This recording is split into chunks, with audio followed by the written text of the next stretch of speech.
Hello दोस्तों, मैं हूं निक्की और आप देख रहे हैं निक्की स्टाइल। आज हम बात करेंगे नेताजी सुभाष चंद्र बोस के बारे में। क्या नेताजी सुभाष चंद्र बोस का देहांत एक विमान दुर्घटना में हुआ था, या क्या नेताजी सुभाष चंद्र बोस लापता हो गए? इन सारी घटनाओं के बारे में आज हम इस वीडियो के माध्यम से आपको बताएंगे। सुभाष चंद्र बोस के बारे में ये कहानी हो सकता है कि लंबा हो जाए, तो मैं कोशिश करूंगी कि इसे 2 पार्ट में लाऊंगी और विस्तृत जानकारी आप लोगों को दूंगी। तो फिर आइए चलिए हम शुरू करते हैं नेताजी सुभाष चंद्र बोस के बारे में।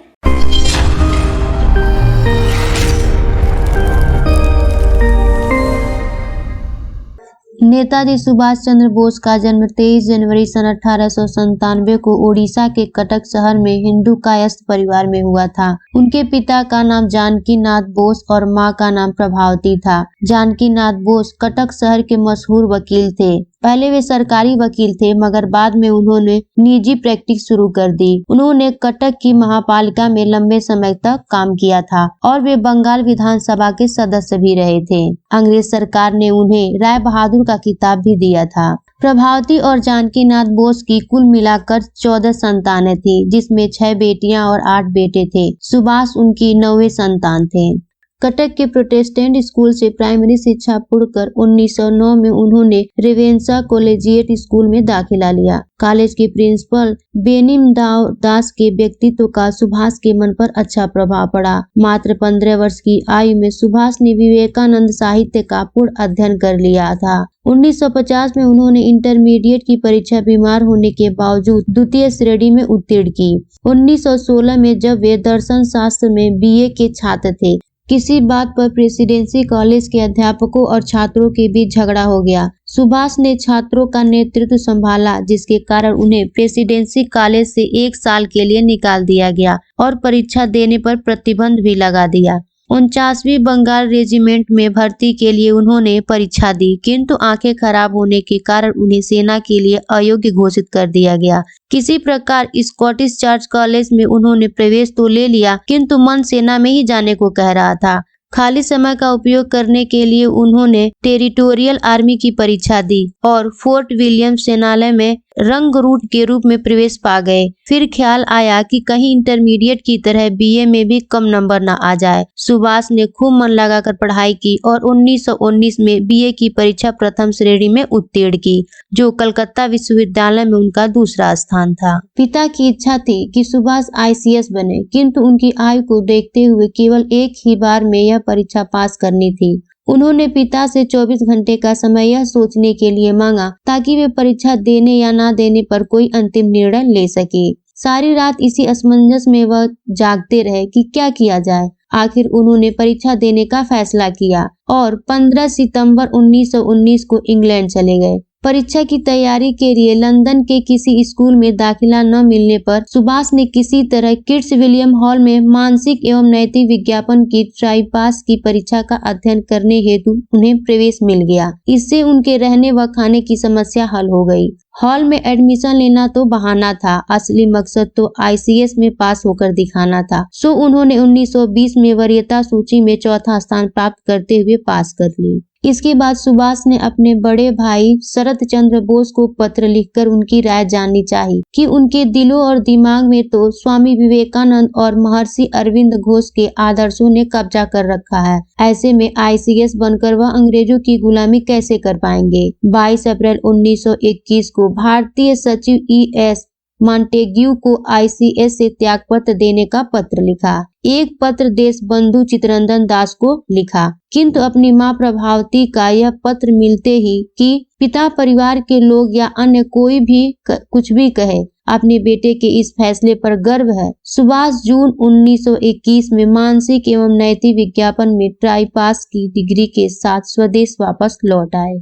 रविंद्रनाथ ठाकुर की सलाह के अनुसार भारत वापस आने पर वे सर्वप्रथम मुंबई गए और महात्मा गांधी से मिले। मुंबई में गांधी जी मणिपुर भवन में निवास करते थे। वहां 20 जुलाई 1921 को गांधी जी और सुभाष के बीच पहली मुलाकात हुई। गांधी जी ने उन्हें कोलकाता जाकर दास बाबू के साथ काम करने की सलाह दी। इसके बाद सुभाष कोलकाता आकर दास बाबू से मिले। उन दिनों गांधी जी ने अंग्रेज सरकार के खिलाफ असहयोग आंदोलन चला रखा था।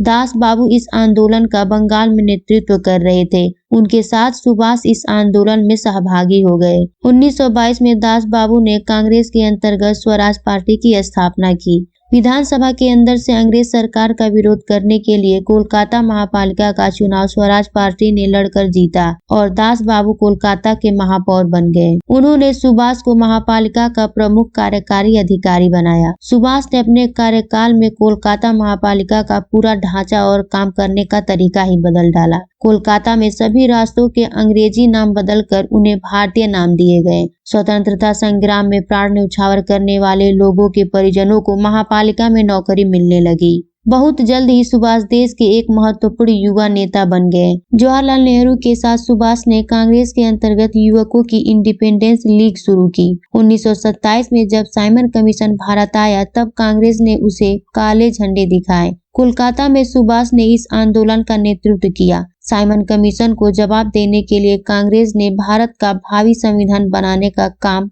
8 सदस्यीय आयोग को सौंपा। मोतीलाल नेहरू इस आयोग के अध्यक्ष और सुभाष उसके एक सदस्य थे।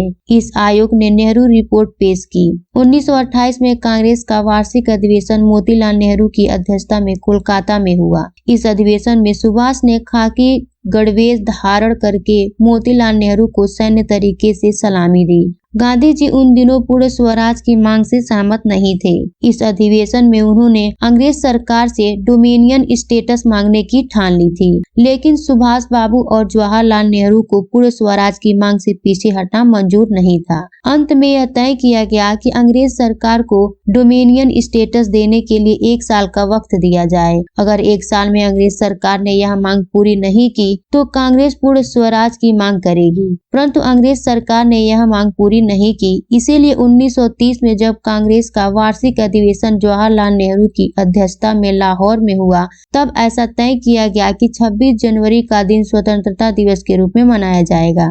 26 जनवरी 1931 को कोलकाता में राष्ट्रीय ध्वज फहराकर सुभाष एक विशाल मोर्चे का नेतृत्व कर रहे थे। तभी पुलिस ने उन पर लाठी चलाई और उन्हें घायल कर जेल भेज दिया। जब सुभाष जेल में थे तब गांधी जी ने अंग्रेज सरकार से समझौता किया और सब कैदियों को रिहा करवा दिया, लेकिन अंग्रेज सरकार ने भगत सिंह जैसे क्रांतिकारियों को रिहा करने से साफ इनकार कर दिया। भगत सिंह की फांसी माफ कराने के लिए गांधी जी ने सरकार से बात तो की, परंतु नरमी के साथ। सुभाष चाहते थे कि इस विषय पर गांधी जी अंग्रेज सरकार के साथ किया गया समझौता तोड़ दें, लेकिन गांधी जी अपनी ओर से दिया गया वचन तोड़ने को राजी नहीं थे। अंग्रेज सरकार अपने स्थान पर अड़ी रही और भगत सिंह व उनके साथियों को फांसी दे दी गई। भगत सिंह को न बचा पाने पर सुभाष गांधी और कांग्रेस के तरीके से बहुत नाराज हो गए। अपने सार्वजनिक जीवन में सुभाष को कुल 11 बार कारावास हुआ। सबसे पहले उन्हें 16 जुलाई 1921 में 6 महीने का कारावास हुआ। 1925 में गोपीनाथ साहा नामक एक क्रांतिकारी कोलकाता के पुलिस अधीक्षक चार्ल्स टेगार्ट को मारना चाहता था। उसने गलती से अर्नेस्ट डे नामक एक व्यापारी को मार डाला। इसके लिए उसे फांसी की सजा दी गई। गोपीनाथ को फांसी होने के बाद सुभाष फुट फुट कर रोए। उन्होंने गोपीनाथ का शव मांगकर उसका अंतिम संस्कार किया। इससे अंग्रेज सरकार ने यह निष्कर्ष निकाला कि सुभाष ज्वलंत क्रांतिकारियों से न केवल संबंध ही रखते हैं अपितु वे उन्हें उत्प्रेरित भी करते हैं। इसी बहाने अंग्रेज सरकार ने सुभाष को गिरफ्तार किया और बिना कोई मुकदमा चलाए उन्हें अनिश्चित काल के लिए म्यांमार के मांडेल कारागृह में बंदी बनाकर भेज दिया। 5 नवंबर 1925 को देशबंधु चित्तरंजन दास को कोलकाता में चल बसे। सुभाष ने उनकी मृत्यु की खबर मांडेल कारागृह में रेडियो पर सुनी। मांडेल कारागृह में रहते हुए सुभाष की तबीयत बहुत खराब हो गई।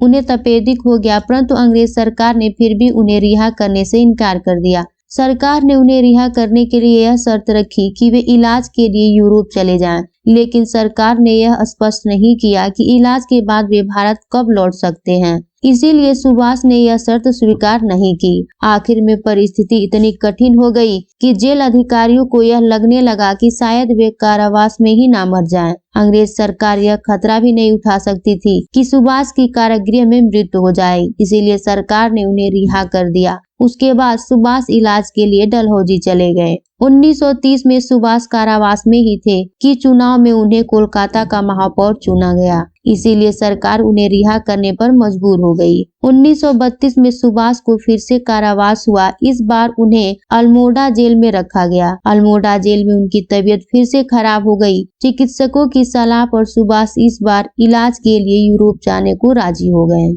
1938 में कांग्रेस का वार्षिक अधिवेशन हरिपुरा में होना तय हुआ। इस अधिवेशन से पहले गांधी जी ने कांग्रेस अध्यक्ष पद के लिए सुभाष को चुना। यह कांग्रेस का 51वां अधिवेशन था, इसीलिए कांग्रेस अध्यक्ष सुभाष चंद्र बोस का स्वागत 51 बैलों द्वारा खींचे हुए रथ में किया गया। इस अधिवेशन में सुभाष का अध्यक्षीय भाषण बहुत ही प्रभावी हुआ। किसी भी भारतीय राजनीतिक व्यक्ति ने शायद ही इतना प्रभावी भाषण कभी दिया हो। अपने अध्यक्षीय कार्यकाल में सुभाष ने योजना आयोग की स्थापना की। जवाहरलाल नेहरू इसके पहले अध्यक्ष बनाए गए। सुभाष ने बेंगलोर में मशहूर वैज्ञानिक सर विश्वेश्वरैया की अध्यक्षता में एक विज्ञान परिषद की स्थापना भी की।